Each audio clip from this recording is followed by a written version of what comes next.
नमस्कार, प्रणाम। मैं हूं आरपी घाल और आप देख रहे हैं टैलेंट कोना।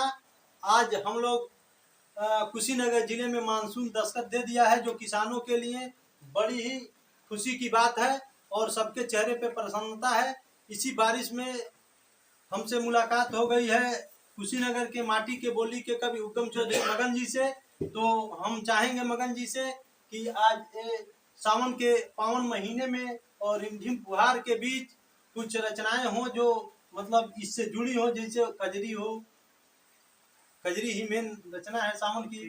तो हम चाहेंगे कि आप टैलेंट कोना के दर्शकों को एक माटी की बोली में कजरी। चलिए हम इसको सेट कर दे रहे हैं, आप चलिए।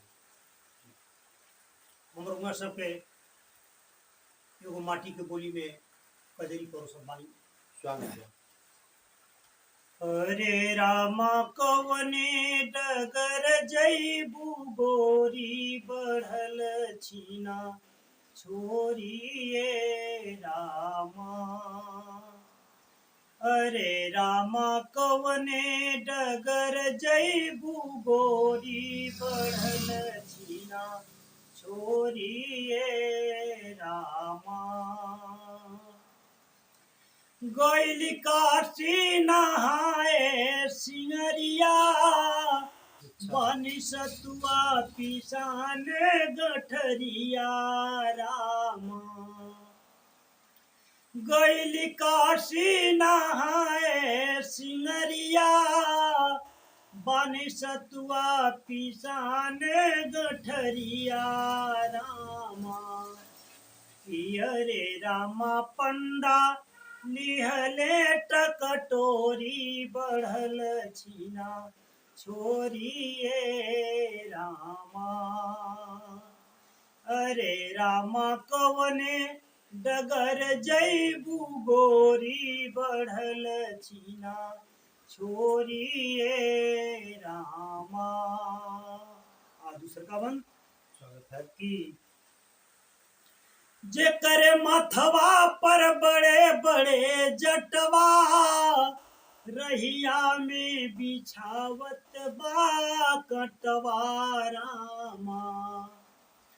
जेकर मथवा पर बड़े बड़े जटवा रहिया में बिछावत बा कटवा रामा। कि अरे रामा देखी देखी हंसे चिल्होरी बढ़ल छीना छोरिए रामा।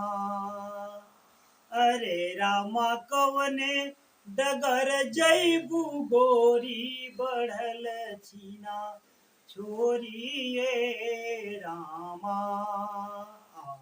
ये रचना के आखिरी बन स्वागत बा।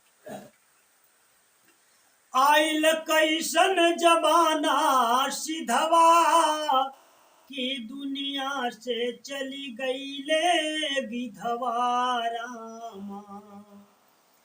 आइल कैसन जमाना सिधवा की दुनिया से चली गईले विधवा रामा।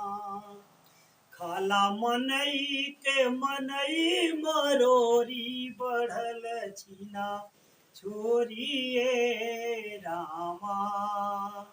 अरे रामा कवने डगर जईबू गोरी बढ़ल छीना छोरिए रामा। लेकिन ये सावन के महीने